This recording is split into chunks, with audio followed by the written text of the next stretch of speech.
Hear you well. Thank you. Okay, we can see you very well. Please share your screen. And the floor is yours, please. So I hope you see the screen now. Thank you for kind introduction. You can see your screen. Please continue.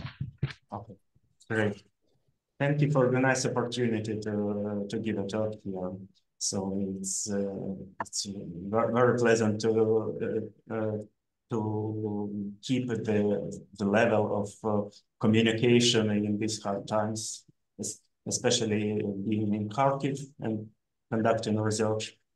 Today, since we have a broad audience, I decided to give some overview of current problems from strongly correlated many-body systems and challenges for quantum computing society and for quantum information theory community.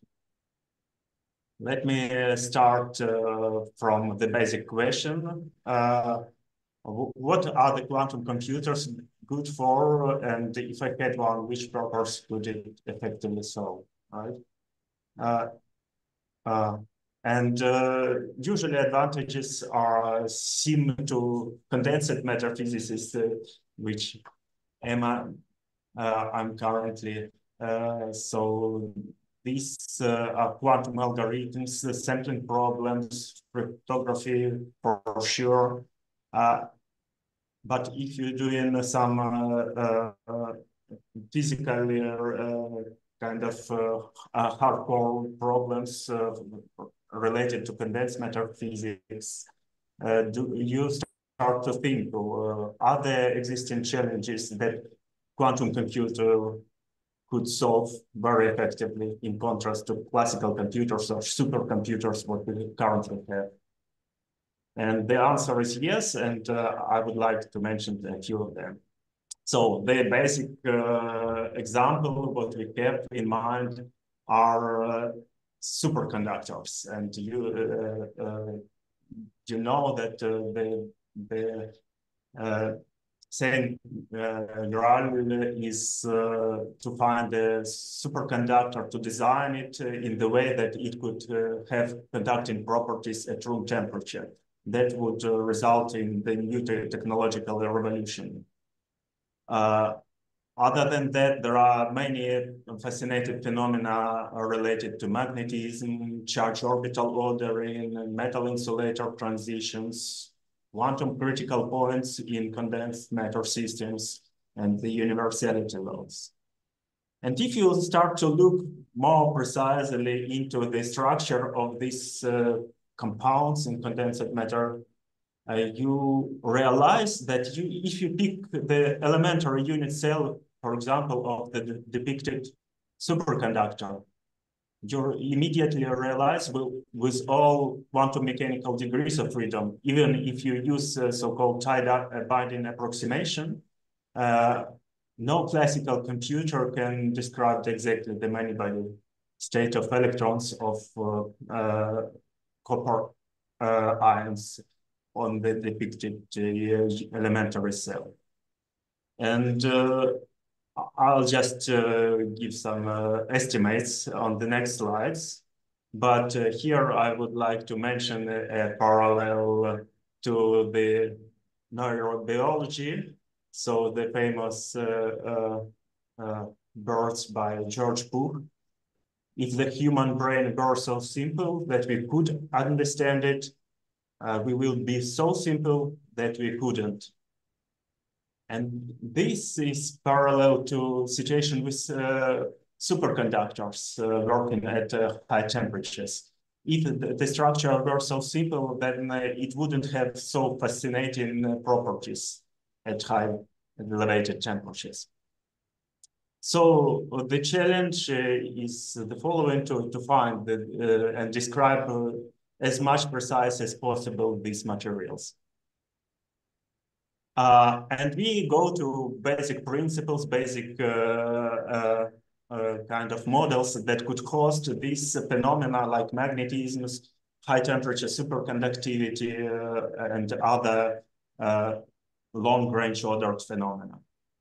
So we go to foundators like Martin Gutzwiller, Junichiro Kanamori, and John Hubbard, and they came with the idea independently to describe interactions of electrons in solid state as simple as possible, but capture essential physics of these processes.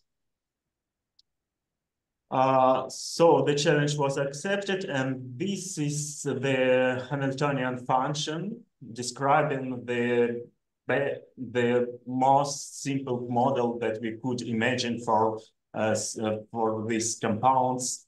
You have in the second quantization form, you have the tunneling processes describing tunneling between nearest neighbor lattice sites, and you have on-site interaction of electrons on the partially filled d-electron shell, like the Hubbard interaction U it's called now. So repulsive interaction, and it results in just shift of energy locally if two electrons meet on some particular lattice site.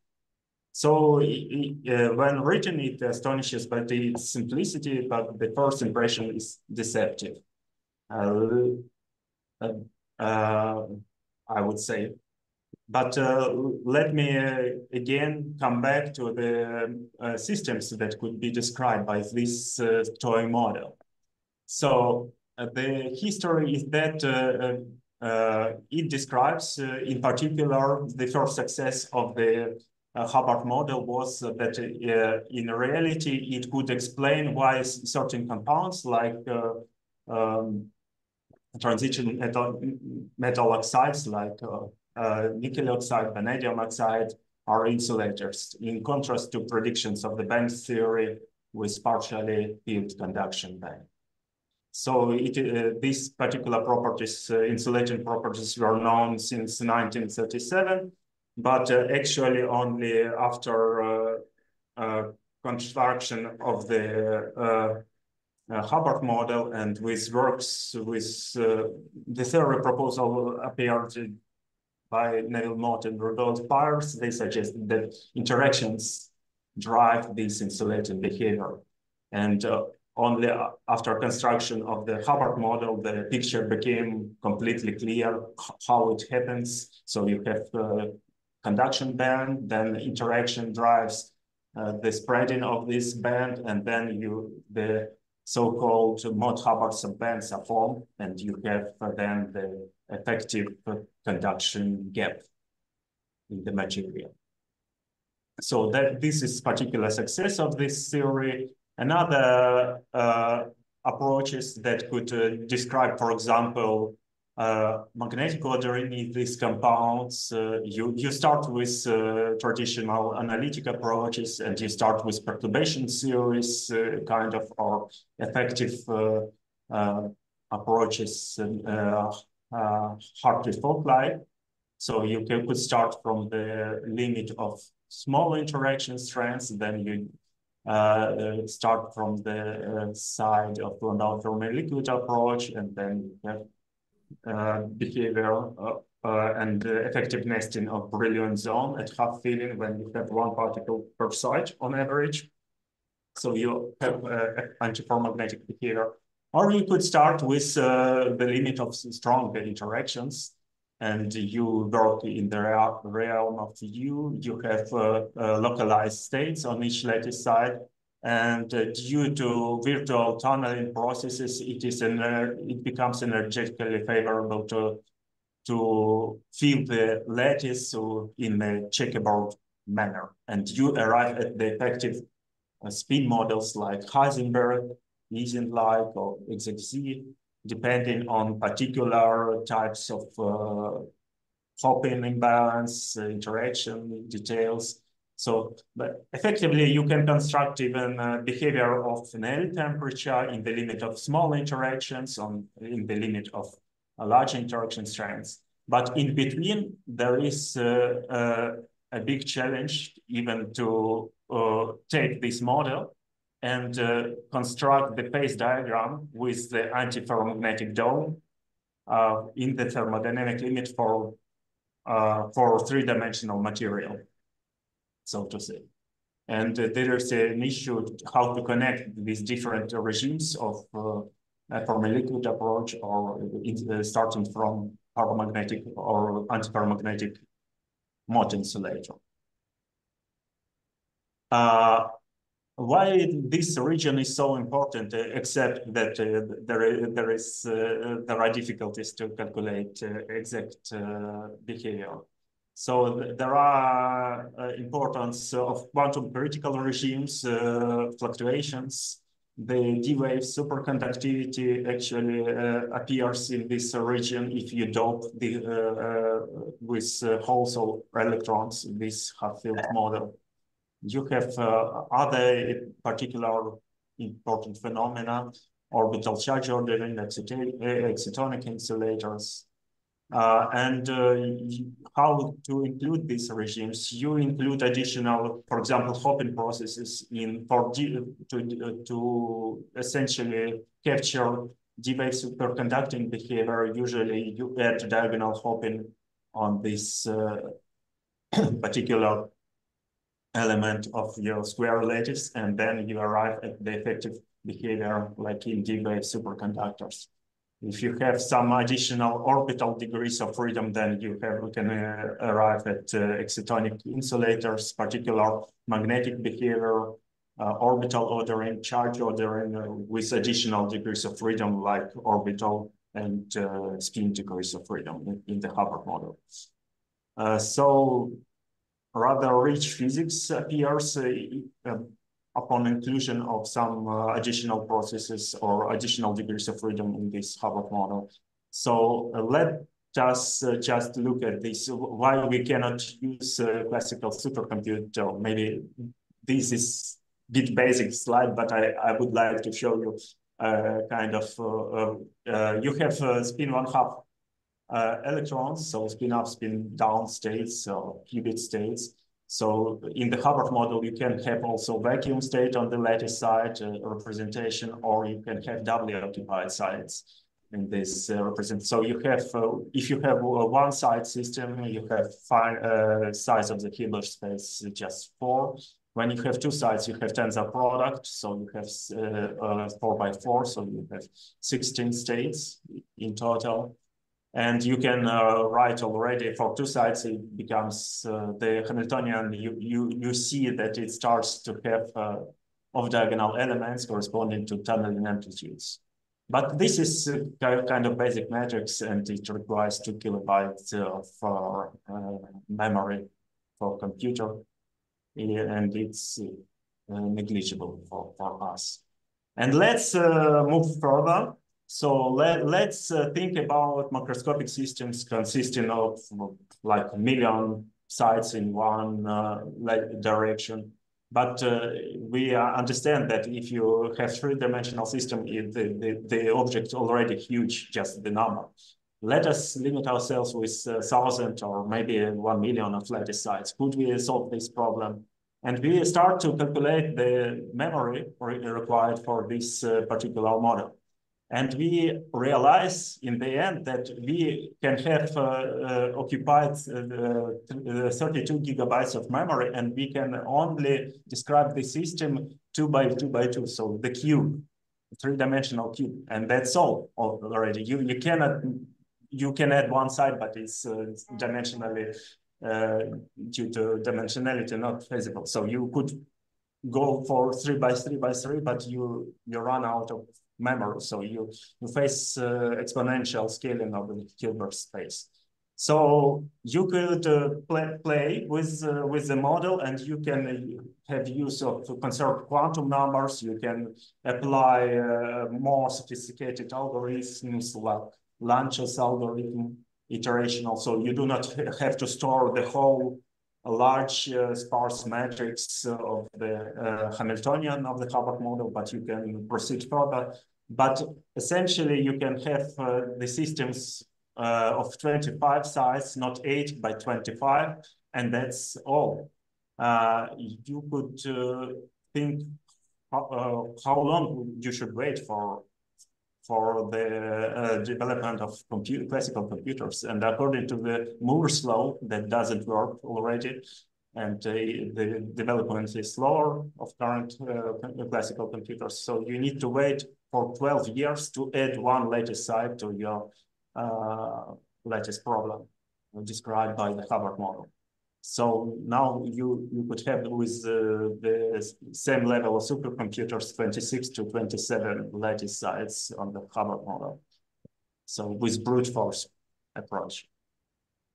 Of course, physicists are smart enough and they like to find more sophisticated methods. So one of elegant approaches is to use Monte Carlo approaches. So it works well with classical world, with classical models like Ising model. So you just construct configuration space and then you perform stochastic sampling. You on each step of sampling, you start from certain configuration and you allow for certain spin on the lattice to flip up or down. And it works well for the classic model. But when you go to quantum mechanical description, and thanks to Richard Feynman, who introduced path integrals formalism, you start to think that you add one additional variable, and then you integrate along the world line, so-called world lines, in the imaginary time space from 0 imaginary time to inverse temperature, in fact. And this kind of, it's called also disentangling of spaghetti in some sense. So you need to calculate all these particular evolution paths of your quantum system. But in the end, you realize that it doesn't work well with fermions due to anti-symmetry properties. And then you realize that there is sign problem. So due to exchange of two particular particles, you have impact of sign, of fermionic sign, and it appears that it never observable. You need to divide by the sign of this particular probability. And the average sign just started to go fast to 0 with the temperature decrease or increase of the dimensionality effective of the system. And then you arrive at that at some point your Monte Carlo sampling doesn't work well. And this is particular regime for low temperature behavior, like I said, multi-insulation behavior, magnetic long-range order, or superconducting properties. And it's still Hubbard model in this regime where the superconducting properties appear is not feasible for computing kind of behavior reliable calculations of this model. And this is long-standing problem for whether your polynomially hard problems non-deterministic polynomial or not. And the Hubbard model belongs to this particular problem class. So I mentioned these approximate numerical approaches, analytic approaches. Approximate numerical approaches, just effective mean field theories. We have exact diagonalization option, but it's restricted to small systems. We have quantum Monte Carlo, which is infected by fermionic sign problem. And I would like to tell in the remaining time about other options like tensor network approaches, which become very popular recently in the remaining time. But I would like also to mention that there is also a very interesting direction devoted to quantum simulators, to use cold atoms in optical lattices, like quantum simulators for this particular Hubbard model, because this is essentially a very nice model for realizations with cold atoms in the laser fields. But it's a separate topic for the discussion, which I would love to tell at some point. So with tensor network approaches, actually, you can do currently remarkably many things. So due to recent progress, and we are also kind of interested in this research direction. And the essential thing that it also works like quantum Monte Carlo can work in the thermodynamic limit in contrast to exact diagonalization approaches. And it's controllable to some sense. Let me express the idea of tensor network approaches. So if we write down the many-body function of the system, like described, for example, like lattice fermions in the lattice described by the Hubbard model, we understand, and due to mentioned effect, that it is represented by the high-dimensional object of the size K is a local Hilbert space, like for qubit is 2. For the Hubbard model, we have 4 because you can have 2 fermions on the lattice side. You can have vacuum state on the lattice side. So, but still, it grows exponentially with number of qubits or lattice sides. How to avoid such a growth? We can compactly represent the wave function, and it comes. This approach originates from one-dimensional systems where the so-called matrix product states approach was developed. You can represent this object as a matrix product of the matrices with legs A, B. These are called virtual legs. And I1, I2, In, it's physical, these are physical legs connected to the qubit states. And you can prove that it works very well and it becomes exact due to area law of the growth of the entanglement entropy in the system. And actually, in two-dimensional systems, you can generalize, but you have more complex objects on the right-hand side. You do not have these matrices of rank 2, but you have rank 3, but you have rank 5 tensor with 4 virtual legs of the so-called bond dimension that you control in your calculations. And actually, it corresponds to a representation of the Hilbert space.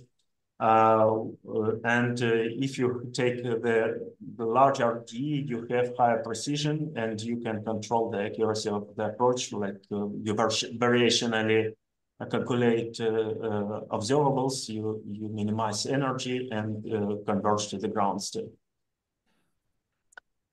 It works well in thermodynamic limit because you can introduce so-called simple update. You can put additional matrices positively defined on the legs of these tensors, between the tensors, and then you can effectively do kind of mean field approximation and suppress all the information. For the translationally invariant systems, you can store the information on the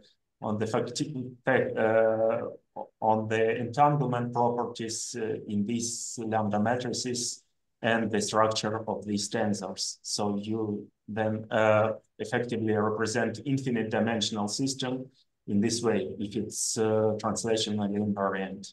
And there are some self-consistency conditions that guarantee that it works for infinite size system. Another essential step is the tensor network interaction that can be performed with renormalization group approaches. But let me go to a particular example of the results that we have.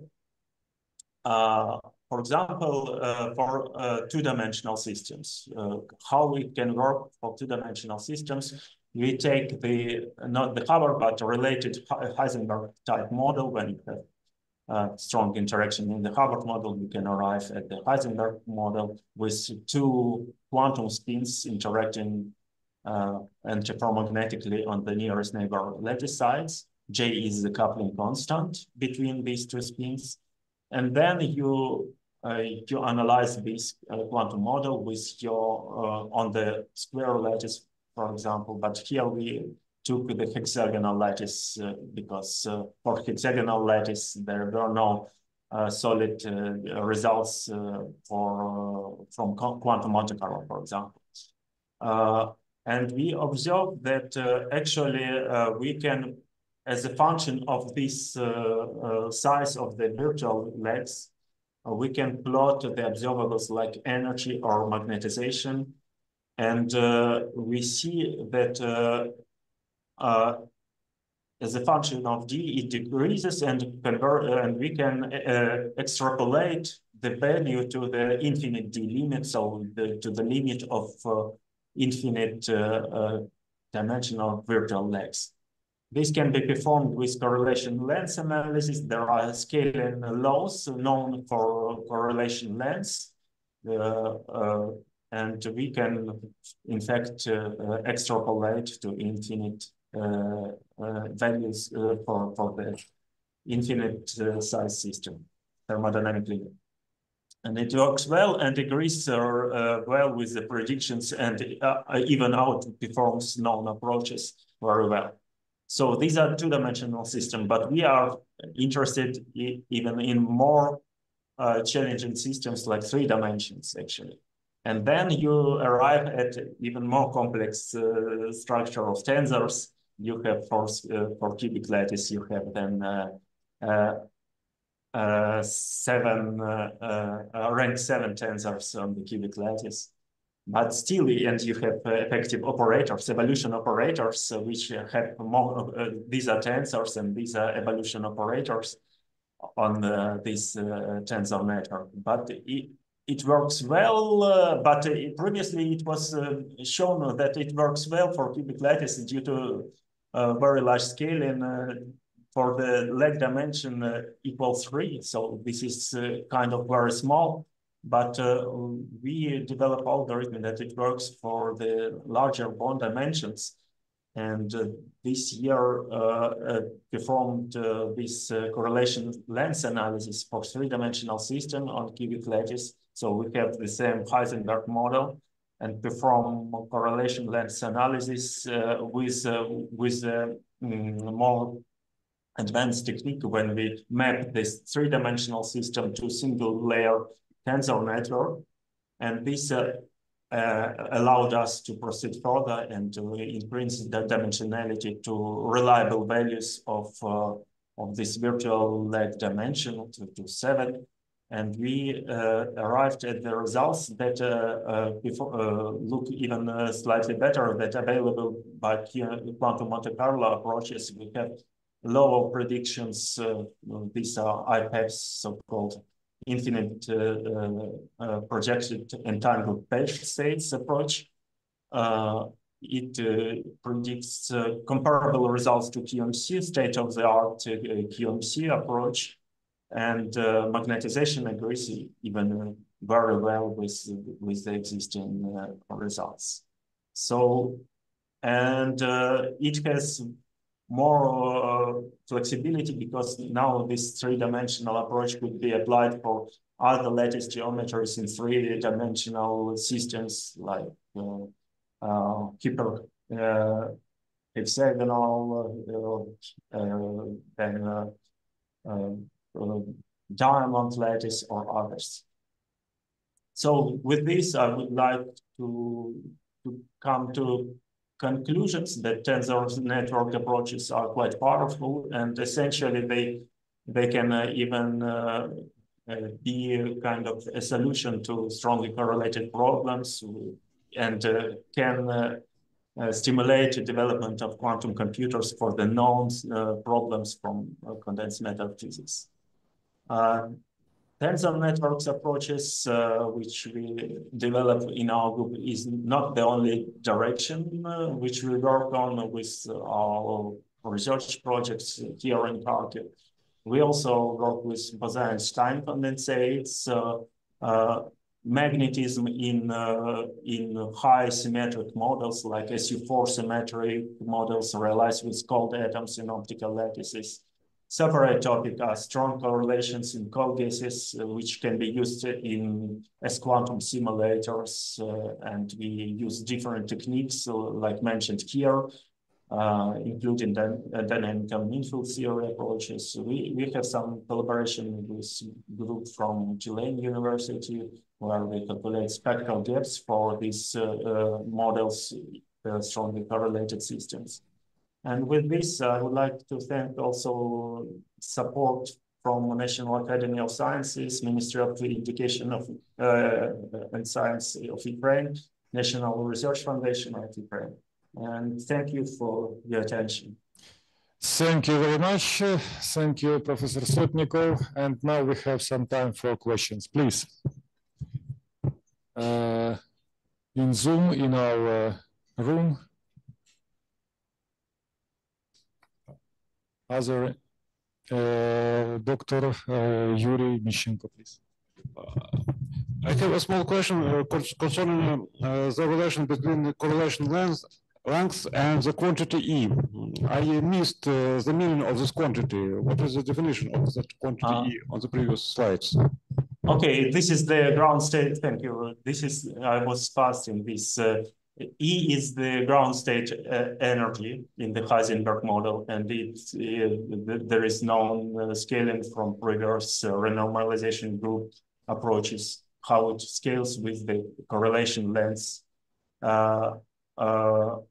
E at infinity, this means when you have infinite correlation length, just phase transition at the phase transition point. M is magnetization. E is the energy per site or energy per bond, depending on your approach. Okay, thank you. Other questions? Professor Semenov, please. Yeah, Andriy, thank you very much for an interesting talk. So, did I understand correctly that your task is equal to Ising model? It's more complex because it's quantum model. But can we, for Ising model, we can, for quantum Ising model, we can apply, for example, existing non-universal quantum computer and even existing machines, something like coherent Ising machine presented by Professor Yamamoto, it seems, and even some of them have been shown not really quantum, but can be simulated with classical computers. So maybe you can apply some of these things to solve your problem. Is it true? Even classical. but actually this is good because there is currently competition between this community who develops quantum computers and applied already. IBM kicked out experiment for calculation on the transverse field Ising model, and they shown some particular benchmark results. But after that, the groups working on tensor networks outperformed them, and there is currently competition with these two kind of communities, and I think this is kind of example of positive competition. When you get positive effect of competition. Yeah. Okay. Thank you very much. Thank you. Other questions, please? In Zoom, maybe. I do not see raised hands. Please, if you have a question, you can ask. Yes, please. Johansson, please. Professor Johansson, ask. Yes, thank you very much for a very nice talk.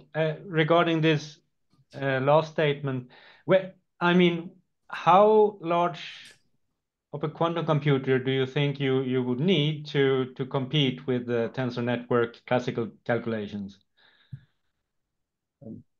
This is a great question. I thought that you should have a quantum computer with 25 qubits fully entangled without noise, then you can beat tensor networks. But it appears that not necessary, because our nature is kind of all these, especially ground state properties, have lower entanglement properties. So, and tensor networks are performing really good for this particular regime of ground state properties of physical systems. We need to find an exceptionally physical system that is highly entangled, and then it work maybe better. Then quantum computer would work better than tensor network approaches. Maybe some excited properties as well, excitation properties for 25 qubit states, I would say, without noise issues. Yeah, we are working on a 25 qubit chip at the moment, so we try to make it as noise-free as possible. Okay, Thank great. you. Thank you. Thank you very much. So another question, Professor Eric Aurel, please. Yeah, as a follow-up then, if actually you're not interested in excited properties, but the ground state properties, how big a system, how big a quantum computer would you need to beat the tensor networks? Or the tensor networks will always be okay? The thing is that actually these are results already for thermodynamic limit. You see, so if you have a certain ground state properties, I think you could compete, but in the end, it just matters how you optimize your tensor network procedure. And at this moment, I do not see how the ground state properties could be described better by quantum computing. But maybe we need to come up with a problem where you have highly entangled ground state for a particular model, like you know, spin liquid states. These are particular examples where tensor networks. This is a current challenge, and we know that this would be interesting to describe spin liquid behavior by tensor networks. Thank you. Thank you. Thank you very much. And the last one question, Professor Anchishkin, please. Andriy, thank you for the good talk. I would like to just clarify one point. You showed the Hubbard Hamiltonian and several examples of application of this description. And what about quantum dots? Because we know when we try to take the quantum dot with Coulomb blockade, we use also the same Hamiltonian. And what is about this object just to apply for these quantum computations? Quantum dots. Yeah, this is a very good object, I think, for quantum application of quantum computers and quantum computation as well. So thank you for suggestion. So I didn't mention that. Okay. Okay. Thank you very much. And let's thank our speaker, Professor Sotnikov. Thank you very much for your very interesting lecture.